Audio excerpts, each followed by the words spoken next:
Hello नमस्कार स्वागत छ हजुरलाई। कस्तो लागिरहेको छ आज ससुरालीबाट पैदल हिँड्नु पर्दाखेरि? पैदल जिन्दगी राम्रो छ, बाटो हेर्दा पैदलै आराम। साथीहरू के भयो भने नि गाडी चाहिँ कस्तो प्याक हुन्छ कि यो टाइममा दसैँ छेकमा, अनि बाटो पनि अप्ठ्यारो छ, त्यही भएर गाडीमा हिँड्नु भन्दा चाहिँ पैदल हिँड्नै ठिक रहेछ भन्ने मलाई अहिले लाग्यो। किन भन्दाखेरि उहाँ तल एउटा गाडी झन्नै पल्ट्यो, भिडमा देख्न सकिन्छ। त्यहाँ म अहिले गएर देखाउँछु। त्यो गाडी गइसकेन भने कि ठेल्दै थियो पछाडिबाट, मान्छेले सक्छ कि सक्दैन। हामी चाहिँ हिँड्दै आएको, बिहानभरि गाडी पर्खेको, गाडी चाहिँ आएन।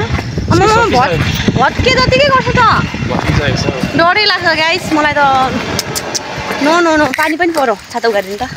अनि हामी चाहिँ एउटा छाता लिएर बुढाबुढी चाहिँ, बुढीले ब्याग, बुढाले यो झोला, हामी त हिँड्दै गएको। अनि तल आधी बाटोबाट चाहिँ, पिच बाटोबाट सजिलो बाटोबाट चाहिँ अटो बोलाएर अटोमा जाम बरु भनेर हामी चाहिँ सल्लाह गरेर चाहिँ बुढाबुढी आज पैदल यात्रामा छौँ। लाइफमै फर्स्ट टाइम होइन। गियर बक्स गयो के गाडीको? यो गाडी अघिबाट माथि एउटा खटङ गर्दै थियो। मैले चाहिँ बुढालाई रोकौँ जाम हिँडेर त पुगिँदैन भन्दै थिएँ, म चाहिँ कर गर्दै थिएँ। तर फेरि उहाँले भन्नुभयो बाटो यस्तो छ, अप्ठ्यारो छ, बाटो अप्ठ्यारो छ भनेर हामी चाहिँ हिँड्ने नै भएको। अब त्यहाँनिर गाडी पछाडि अनार जोगाउनुपर्छ। गाडी गएन, त्यो गाडी बिग्रियो के? गयो भनेको बिग्रियो भनेको क्या, मैले गयो र त्यो त केही हुँदैन, सब्जीहरू छ साथीहरू। बिजोक छ है गाउँबाट, रमाइलो छ होइन। गाडीमा हिँड्न चाहिँ बिजोक छ क्या, सबै मान्छे हेर त भिजे त, अब पैदलै हिँड्नु पर्यो सबैलाई। सो त्यही हो साथीहरू, म बाटोको अवस्था पनि कस्तो छ तपाईँलाई देखाउँछु ल। कति छिटो हिँड्दै आयो भनेर गड्याङ पनि गर्दैछ, बर्खै लाग्यो यार। उहाँबाट पनि मान्छेहरू भिडियो गर्दैछन्, मैले पनि भ्लग स्टार्ट गरेको छु, हेर्नु होला। पानी पनि पर्दैछ, हामी चाहिँ ज्यामिरेबाट लेटाङ हिँड्दैछौँ। छाता लिएर आएको छौँ नि त हामीसँग त। यस्तो म बाटो पनि देखाउँछु ल तपाईँलाई कस्तो बाटो छ भनेर। हामी चाहिँ यो बाटो हिँड्दैछौँ साथीहरू। बाटो चाहिँ यतिको चाहिँ ठिकै हो होइन, अप्ठ्यारोमा पनि हिँडेकै गाडीहरू हो। तर त्यो गाडीको चाहिँ केही नै बिग्रे जस्तो छ, त्यहाँनिर झन्नै पल्टो अघि उहाँ देख्न सक्नुहुन्छ। हामीभन्दा अघि अगाडि आएको गाडी, मान्छेहरूको त्यहाँ भाग अघि त झन् मान्छे कति डराएर दौडेको होला नि। त्यो गाडी जानै नसक्ने अवस्था भइसक्यो। अब ढुङ्गा भर्दैछ। हामी चाहिँ यहाँ आइसकेको छौँ। यो चाहिँ पाङ्रे भन्ने ठाउँ हो साथीहरू।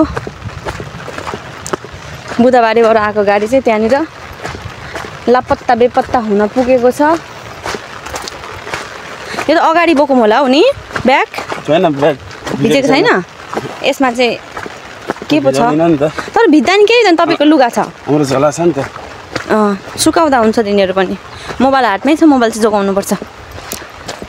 यस्तो छ बाटो। तर यो बाटो त नर्मलै हो नि, योभन्दा कति अप्ठ्यारो छ अगाडि। यो चाहिँ मर्मत कार्य हुँदै थियो, तर चाडबाड आएर चाहिँ दसैँ त अब सबैले मनाउनु पर्यो। त्यही भएर चाहिँ यहाँ काम गर्ने मान्छेहरू सबैजना ठेका लगाएर काम गर्ने मान्छेहरू, कामदारीहरू चाहिँ आफ्नो आफ्नो घर जानुभएको छ। यतिको मात्रै भएको छ क्या, वाल मात्रै लगाएको छ, पिच भएको छैन बाटो। यस्तो गाह्रो छ साथीहरू बाटो बनाउनुलाई। पानी फेरि यति पर्छ यता, धेरै पानी पर्छ। मान्छेहरू उहाँ सबै छाता बेगार बिचरा गाडी त्यहाँ नचढ्ने भएछ, त्यही भएर सबैजना उहाँ हुनुहुन्छ। तर खटङ गरेको गाडी हिँड्छ त। हिलोमा झन् चिप्ले। हिलो चाहिँ यस्तो छ फेरि, आमामा यस्तो रहेछ त, यस्तो छ। धुम्म पानी पर्दैछ साथीहरू। आज चाहिँ के भन्छ, कुन दिन भन्छ आज? टिकाको तेस्रो दिन। यस्तो रहेछ यार, रिसाउँछन् होला नि बिचराहरू। उता गाडी यस्तो भइरहेको छ साथीहरू। झन् पानी परो हेर्नु न। हामी त तर हाम्रो बिजोक भन्दा पनि गाडीवालाहरूको चाहिँ बिजोक भयो। छाता पनि छैन बिचराहरूसँग, उभिराख्नु भएको थियो। अब हामीले गर्नु सक्ने अवस्था केही छैन। गाडीले चाहिँ बल गरिरहेको छ सकेसम्म। बाटो चाहिँ यस्तो छ नि त, यस्तो। ओ माई गड, छाता अगाडि टाउको भिज्यो के। यस्तो छ साथीहरू। बिस्तारै है, यहाँ चिप्लिन्छ, चिप्लेर तल झऱ्यौँ भने त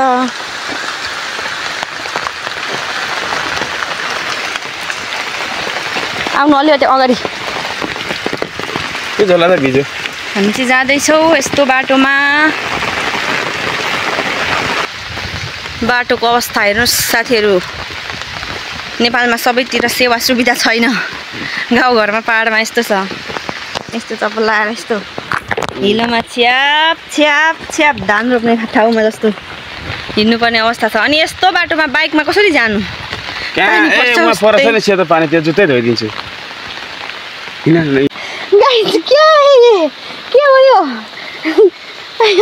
जानी गरेको सोच्नुहुन्छ होला तपाईँहरू तर मलाई यहाँ मेरो यस्तो हिजो खुट्टा जुत्ताले चप्पलले खाएर यहाँ त्यो चप्पल चेन्ज गरेर आएको हिलोमा डुब्यो तपाईँको जुत्ता डुब्ला है अब कहाँ धुनु यो चिप्ली भयो त के गर्नु कस्तो यार क्यामेरा अफ गरेर हिँड्दै थिएँ झन् मोबाइल देखाउँदै हिँडेको भयो त ल मोबाइलमा भुलेर चिप्ल्यो क्या चप्पलै ए हेर्नु त साथीहरू धान रोपेर आउँदैछु माइतबाट आउँदाको रमाइलो मजा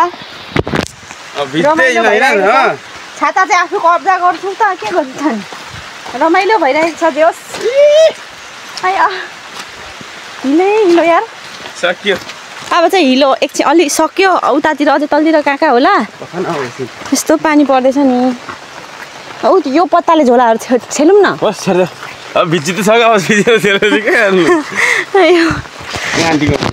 आज घरसम्मै पानीले खेद्ने भयो भन्ने हामीलाई लागिरहेको छ यताको नजरा चाहिँ यस्तै छ साथीहरू आजको दिनमा पानी परेर अब कति दिन पो वर्षा भनेको छ त नि 3 दिन भारी वर्षा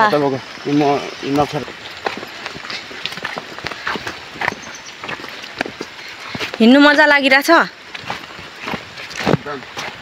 रमाइलो त्यो ट्याक्सीमा भन्दा त होइन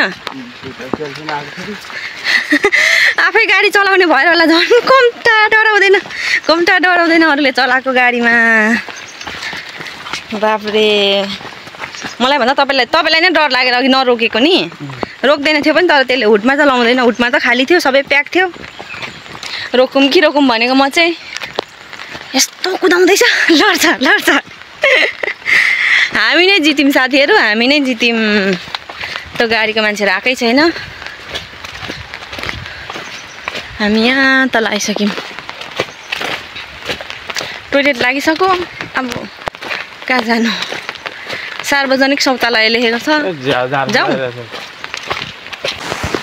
अँध्यारो मौसम छ साथीहरू हामी चाहिँ पुग्नुपर्ने छौँ उहाँ तल हामी चाहिँ यता रोड छोडेर अब चाहिँ सर्टकट बाटोतिर लाग्छौँ तर छाता कसरी ओर्नु कान्छ तपाईँ पत्ता ओर्नु न टाउकोमा त्यसरी हिँड्न न हुन्छ लडिँदैन नि फोन छोडिदेऊ सर्टकट बाटोमा जाउँ है साथीहरू झन् पानी पर ठुलो हिँड्न टाउकोमा पत्ता एउटा मात्रै छाता छ त्यही भएर हामी चाहिँ यहाँ मेरो साथीको दालबारी सायद थियो मलाई लाग्छ सुशीलाको दालबारी जस्तो लाग्दैछ यहाँ चाहिँ उभिँदैछौँ छाता ओरेर अब अलिकति कम भएपछि जाउँ है कसरी एउटा छाता ओरेर हिँड्थ्यो सर्टकट बाटो हामी जब सर्टकट पस्यौँ तब चाहिँ पानी पनि ठुलो आयो यहाँ उभिरहेको छौँ हामी चाहिँ बुढाबुढी ठुलो पानी पऱ्यो त्यही भएर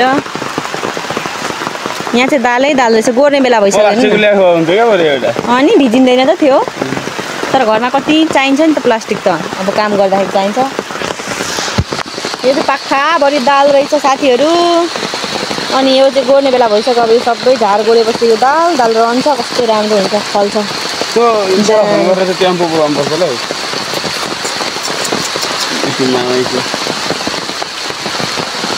डेरीहरूलाई थाहा छैन कसैको त्यही ज्योतिलाई कि आउँछ गाई हेर्नु न कति पानी परेको ए भगवान् पानी नपरे हुन्न र हामीलाई नबिजायो हुन्न र बिस्तारै आउनुहोस् बिस्तारै हेर त अब के गर्नु त हेर्नु यहाँ लडिन्छ यहाँ यो मै त चिप्लिनु खोज्दैछु कहिले नहिँडेको मान्छे मेरो बुढा धन्न पो हेरिराख्नु भएको छ तपाईँलाई यो थाहा छ यसको बोर्ड नाम अझै ठुलो रहेछ यो हो त ओर्नु न ठुलो टिपेर टिप्नु त दुलो छ यसको डाक्लामै भाँच्नु न पुरै तिनटा नै के त्यसरी निक्लिँदैन हो त तलतिर अर्को पनि डबल पारेर हुन्छ अनि तल पुगेर चाहिँ नभिज्ने हो आइया के भिजेको साथीहरू के भिजेको खोइ सफा भयो त पानीले अब अघि माथि पहेँलो भएको माटोले अहिले पानीले सुरुवात सबै भिज्यो मेरो न जिउ चाहिँ अलिकति सेफ भएको छ छाताले गर्दा बरु हामी सर्टकट भन्दा रोटेर छिटो आउँथ्यौँ बुढा छाता ओढेर त्यहाँ उभियौँ यता उता त्यो पनि हो भगवानले बनाइदिएको छाता अरे साथीहरू त्यो भुजेत्राको पट्टा चाहिँ भगवानले बनाइदिएको छाता ओर्नु मजा छ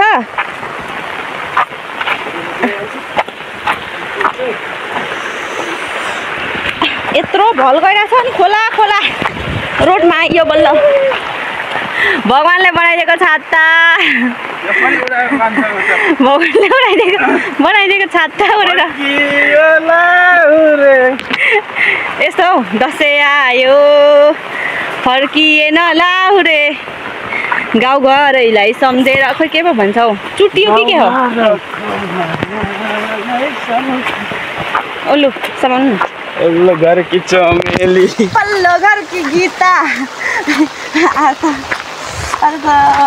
राम्रोसित भिजे हामी चाहिँ भिज्यौँ हामी पनि राई भएको भए त नि घरमा रक्सी लान्थे बाटोमा खाँदै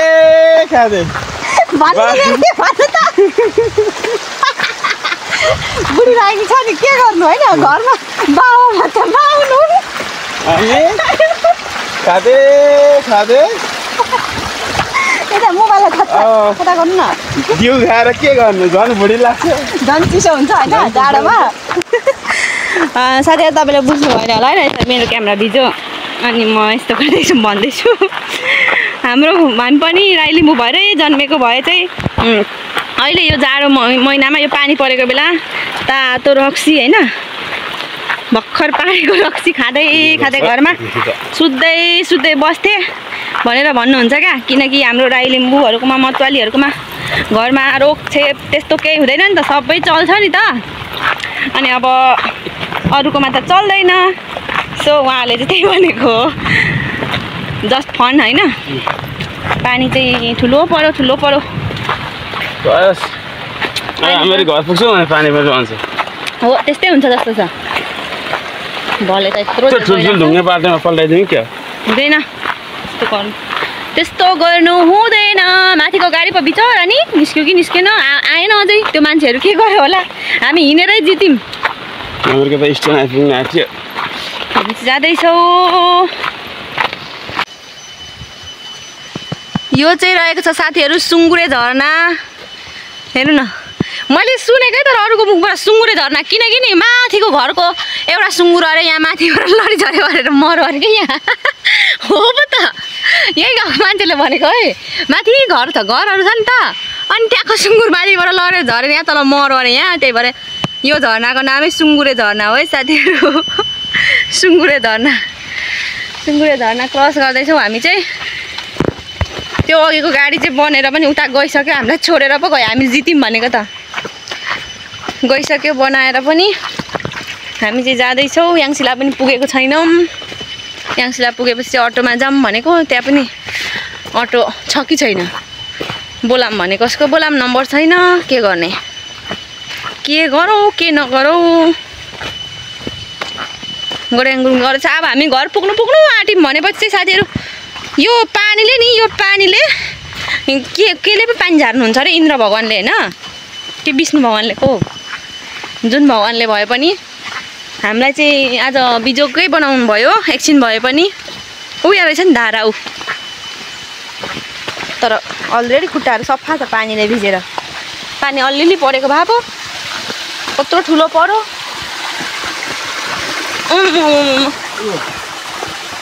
के कहाँ छ ओर्नु न नि यो होइन नि मानेकोलाई छातालाई पो भन्छ त यो त भुजेत्रा पो त भुजेत्रा बच्चा बोके जस्तो बिचरा यता देखाउनु न आउँछन् त्यस्ता दिनहरू पनि बच्चा बोके जस्तो झोला बिचरा हामीले चाहिँ यहाँ अदुवा खुर्सानी इस्कुसको मुन्टाहरू ताजा ताजा तरकारीहरू लिएर आउँदैछौँ नि त त्यही भएर के अरे जाडोमा बियर पर्काइ पो